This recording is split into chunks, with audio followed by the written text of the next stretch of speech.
There is no doubt that there were injuries and wounds that came to you. So now here's the opportunity for you, the person who needs to forgive your dad. Here is your opportunity to mature and grow and evolve past whatever hurt. What happened to him? Why did this happen? In order to forgive, you've got to consider the dignity of the offender and that he is more than his mistakes. We need to offer grace to all because we all need a little grace. At any given time, people are doing their very best. If you're a father, I believe that right now and in the past, every day that you've been a father, you've been doing your very best. And you can do better. It's just a sacred, purifying process. You deserve the peace that comes from it. So forgive your father and be a better one yourself. If you're a man that controls his own destiny, a man that is always in the pursuit of being better, you are in the right place. You are responsible. You are strong. You are a leader. You are a force for good. Gentlemen, this is the Alpha Quorum. Welcome back to the Alpha Quorum Show. Brad Singletary here, going solo again today, fellas. So it's Father's Day week, and I had this awesome plan to have my boys in here. I still may do that at some point, but I had this awesome plan to have my 6 boys come in and talk about dads and their relationship, what they see as important in the relationships of their friends with their dad and so forth.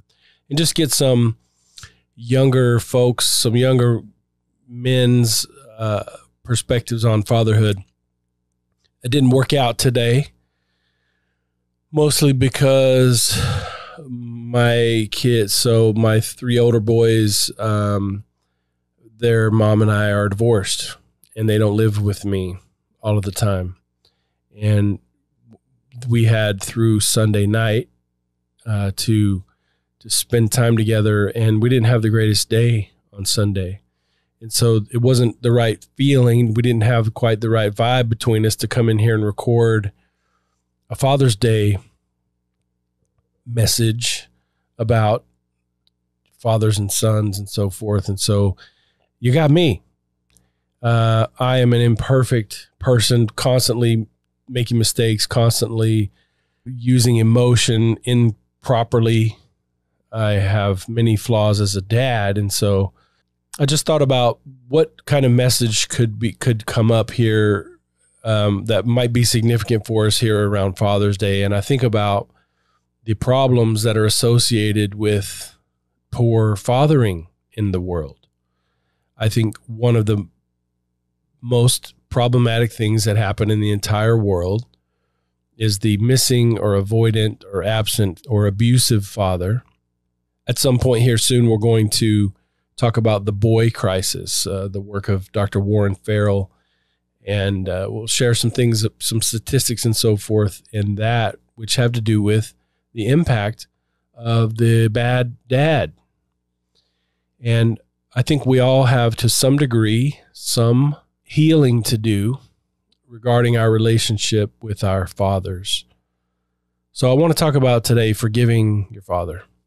There is no doubt that there were injuries and wounds that came to you as a result of the connection or disconnection that you may have had with your father or a fatherly type. There's a large number of young men in America who are raised without a dad. A great number of children are raised in situations where their parents are divorced, and so they have less, so they're spending less time with their own fathers, and that creates some problems. So why the need for forgiveness? I was reading something recently about this guy named Dr. Robert Enright. In 2020, he got approval to do a forgiveness therapy, like research study in a maximum security prison. He had been trying to do this for like 36 years. So this study is apparently the strongest set of data on emotional healing related to like forgiveness ever published from a correctional context. The idea was to help the prisoners forgive their own childhood abuses rather than, seeking forgiveness for their own crimes. And this guy, Enright, Dr. Robert Enright, was a pioneer in the study of forgiveness, and he was twice nominated for a Nobel Peace Prize. One of the things that he talks about is that forgiveness involves extending undeserved mercy and grace to the offender. It's kind of a controversial definition. Sometimes the people who are most resistant to forgiveness are often the most hurt, and they're so hurt that forgiveness just seems like a complete impossibility. It's maybe a disgusting thought to think about. And so what happens instead, what comes instead of forgiveness and peace, is resentment, hatred, anxiety, depression, just those things kind of build up. And when you've been badly hurt by other people, forgiveness is the best treatment. Since this guy, Dr. Enright, his research on forgiveness was first rejected, the science of forgiveness has kind of exploded into this huge field. There's over 3,000 published articles showing that forgiveness has physical and mental health benefits. A lot of those things, reduce stress. There was a UCLA study of people that found that stress levels rose and fell with resentment and anger. And both of those things decreased with forgiveness. So some of that stuff is pretty obvious. Psychologists have found that lifetime stress is linked to mental health problems. But an interesting correlation is that those mental health problems were decreased in some cases, almost erased in some cases, by forgiveness. And Dr. Enright studied the male prisoners were taught to and kind of helped through the process of forgiveness. Their anger and depression subsided. Their anxiety improved. Their ability to have empathy increased. And 6 months later, after this little series of things that they did, 6 months later, the improvements remained with them. Another 4-week forgiveness study was done with a group of terminally ill cancer patients. And even though they only had like 6 months to live, all of their psychological health measures improved. So it's pretty clear that forgiveness improves well-being regardless of the circumstances. But the resentment, the rumination, someone has said that rumination is the bad boy of mental health. And the research has linked this unwanted, like obsessive thinking, rumination, kind of remembering old situations. There's research linking that to some old transgression or some old injustice that has been unhealed. When we forgive, Dr. Worthington remarks, it quiets rumination. So there are more psychological benefits and more than holding grudges, which is long-term resentment, hostility and revenge, just kind of boils over the desire to be vengeful. Unforgiveness is characterized by ruminating on the past. Unforgiveness is a stress response, and your body can respond in many different ways. Our sympathetic nervous system is activated, and we have more fight or flight reactions. Cortisol levels can rise, which severely impacts our health. Chronically high cortisol levels, it increases our vulnerability to diseases, and it compromises our immune systems at the cellular level. Dr. Worthington says forgiveness activates the parasympathetic nervous system, which moderates all that sympathetic hyperarousal that occurs. So what is forgiveness? David White said to forgive is to assume a larger identity than the person who was first hurt, and through psychological virtuosity, extend our understanding to the offender. So this really captures his forgiveness, Dr. Enright's forgiveness therapy program. Some critics say that forgiveness just lets the perpetrator off the hook, but it's not about reconciliation. Aristotle says forgiveness and justice go together. In an ideal world, the offender would express some remorse, maybe admit to their wrong, but the paradox of forgiveness, the paradoxical strength of that is that it doesn't require an admission or an apology in order to heal. So forgiveness isn't reconciliation. I think a lot of people misunderstand the intent of forgiveness. It's not about, I forgive you and we can go back to how everything always was or how we wanted it to be, how it used to be. It doesn't mean reconciliation. It means that you're ridding yourself of the poison that is infecting you. And I want to talk about how to do that. So how do we forgive someone? I believe that forgiveness is basically to consider the dignity of the offender. We've got to consider their humanity. Forgiveness really reconstructs your own and the other person's humanness. So we have to extend our understanding to the offender. And here are some of the things that I work with people about this situation. So in order to forgive, we have to be able to consider the person with an empathetic, compassionate kind of consideration. Zig Ziglar used to tell the story about a man who, and I pictured this was maybe back in the 20s or 30s, a man whose son came home from school and he was all beaten up and he had maybe a black eye and a bloody nose. And he asked the boy what he did, what he had done, and what happened. And he said, well, the kids at school beat me up. This group of boys on the way home, they beat me up. The father asked if he fought back, and the boy said that he didn't. There were too many. He was scared, whatever. And so the dad began to call him sissy and sent him to school the next day in a dress. And he said, well, if you're going to be a sissy, you're going to wear a dress to school. At some point, the teacher asked him, oh, my goodness, Mr. Jones, why would you do this to your son? Don't you love him? And he said, well, of course I love him. That's why I did it. That's what my job as a father is to correct him. And in this case, this is what I did to teach him this lesson. Of course I love him. My dad loved me, and he did the same to me. So if we're trying to consider why was your dad so messed up or why did we do those things, you have to look at the context of his life. First of all, our adult brain isn't even fully formed until we're at least 25 or 26 years old. So I've told my kids I don't want them getting married or even being anywhere close to anything like that or having children until after they're 25 or 26 years old. It's just a fact that judgment, decision-making, so many of those things are not even fully connected in our brain circuitry until we're 25 or 26 years old. That's been a very important lesson for me. That's why you can't rent a car until you're 25 years old.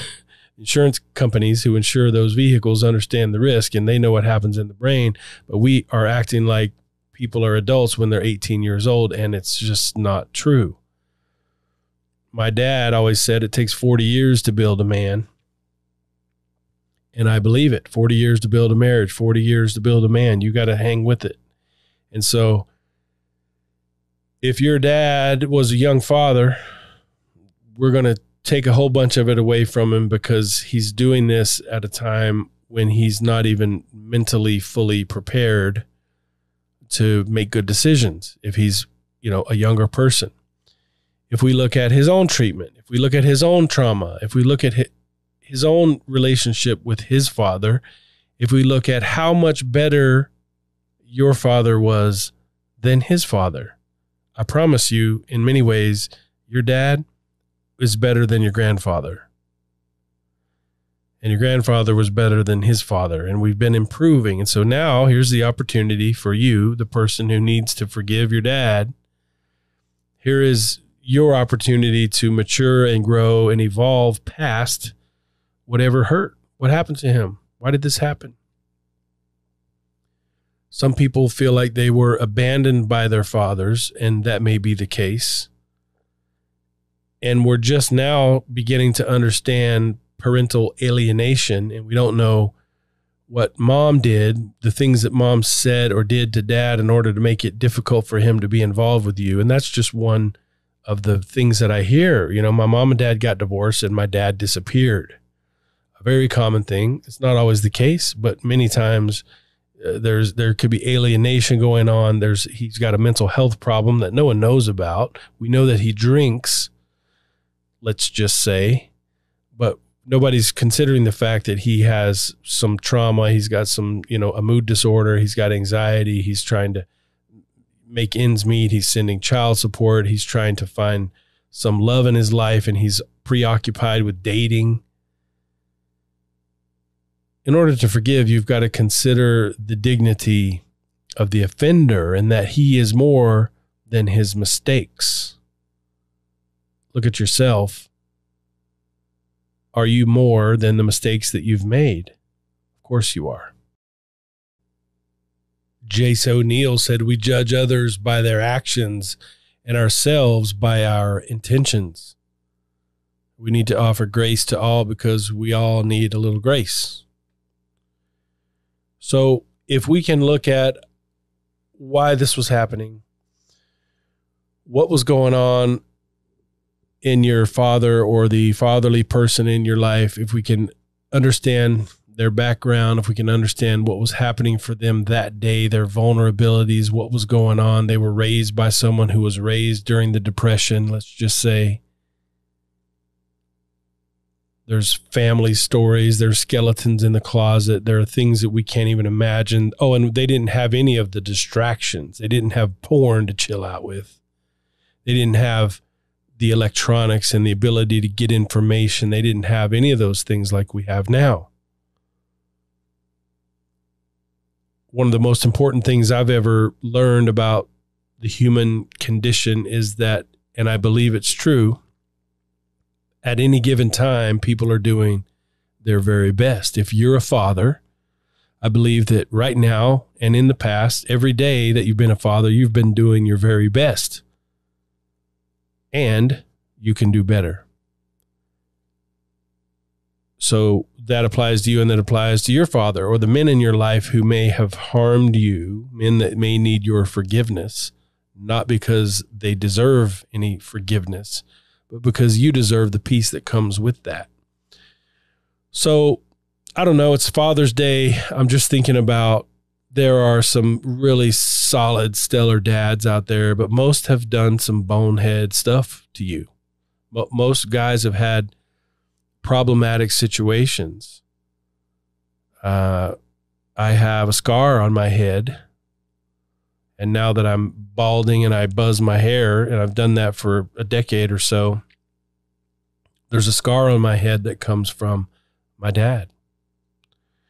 And what was going on? My dad was, so let's just say, a 38-year-old man who was trying to raise 6 children.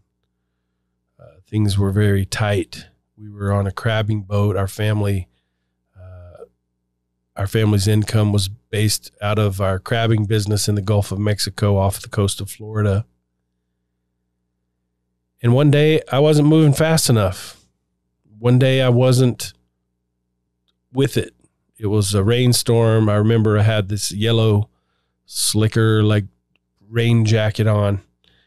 And my dad just reaches up with the little pole, the little hook that you grab the traps out of the water with, and just to tap me on the head to say, tighten up. But the leverage of the long pole at the end of his extended arm in a boat on the waves in the ocean, anyway, it hit me kind of hard and it split my head. And there's blood coming down off of my head. We're on this boat in this rough, stormy water. And so he shuts the engine down and he says, come here. And he's trying to fix it. He's trying to patch up this thing in my head, apply direct pressure. My head's bleeding. If you get a head injury, it really bleeds a lot. It's raining. I felt like Rocky Balboa. I've got this yellow rain jacket on with the hood, but underneath it, it's just blood coming down my face.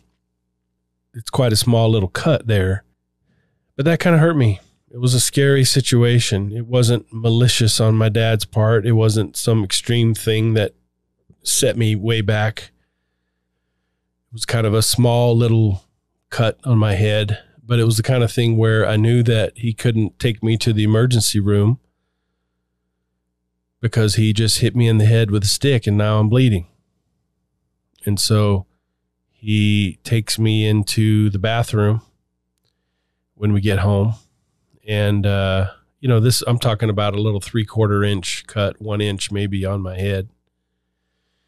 And it probably needed a couple stitches, but he knew we couldn't do that. That would have the authorities getting called out. Dad hit his son in the head and now he's bleeding.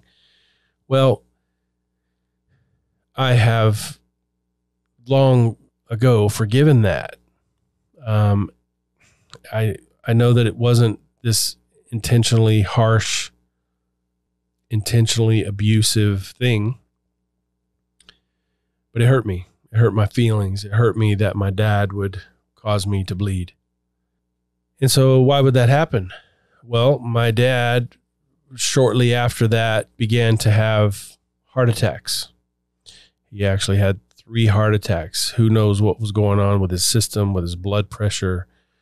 We're crabbing, not because it was a cool, awesome thing, because it was a way for us poor folks to make money.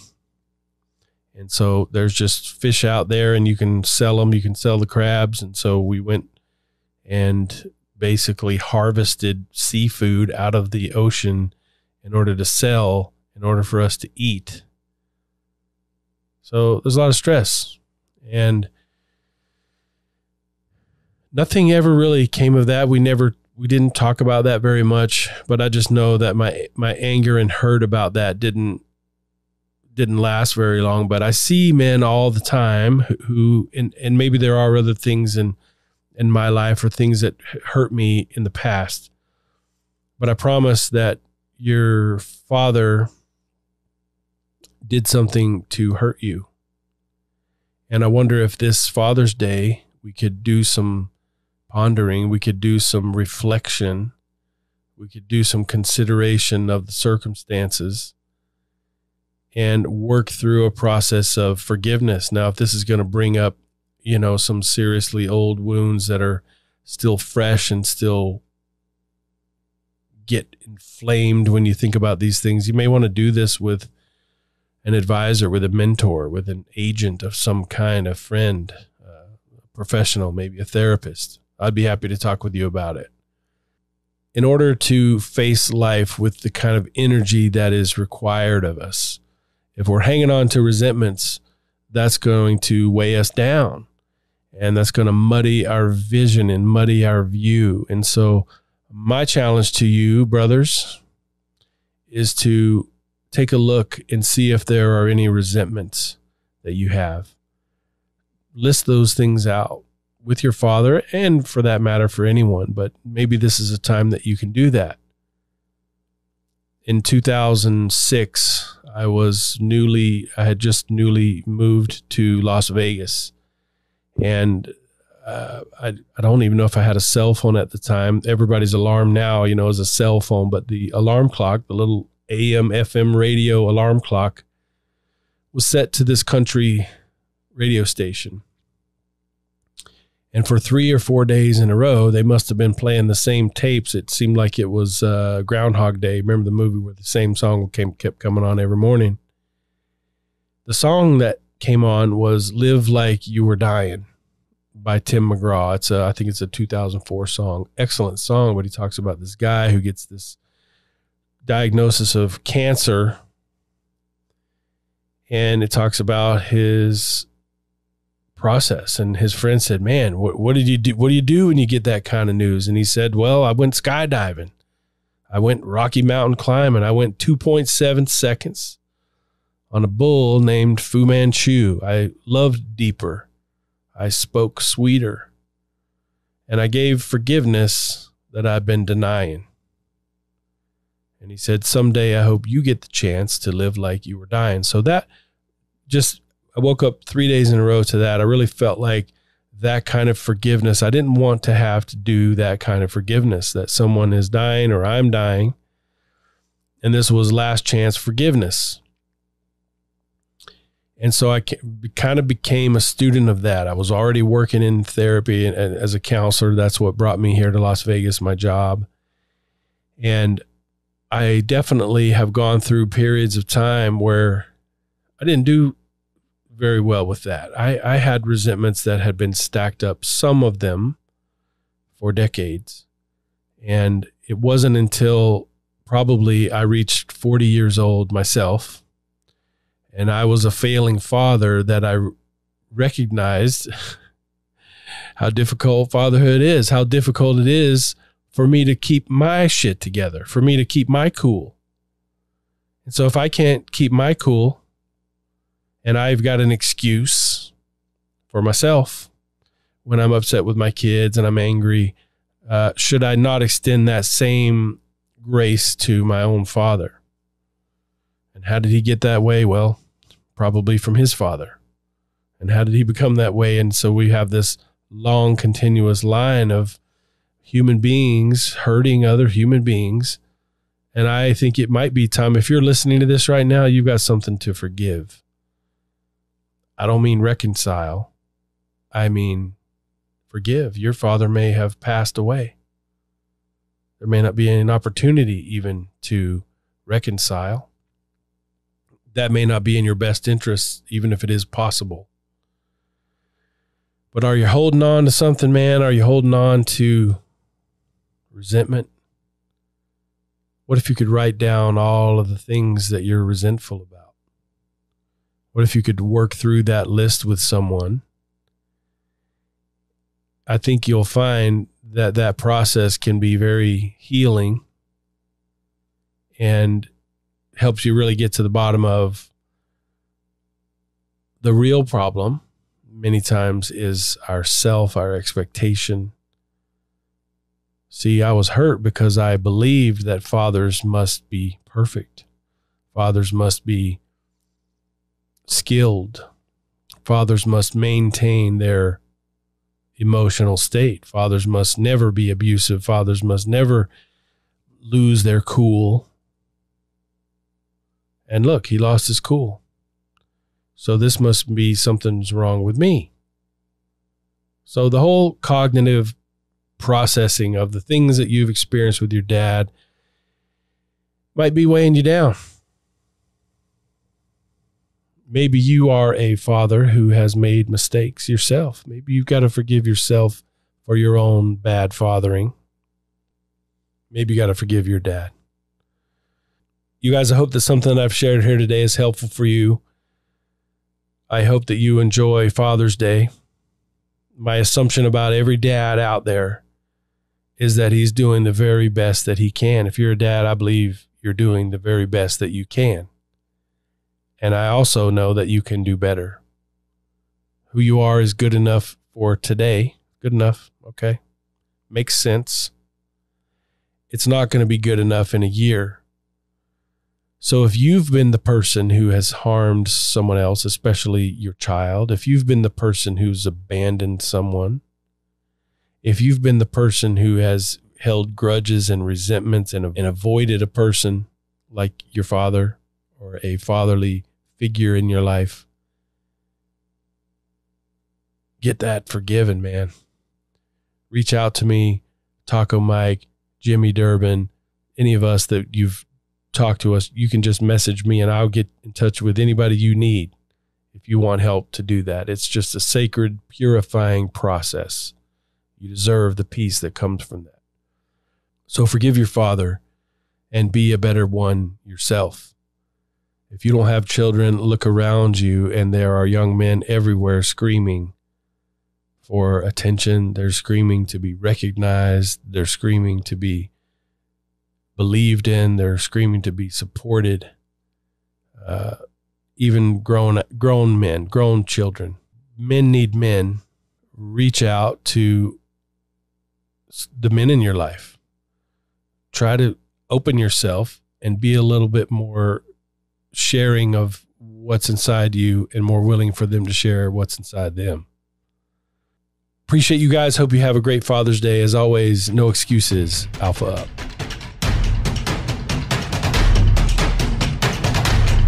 Gentlemen, you are the Alpha, and this is the Alpha Quorum.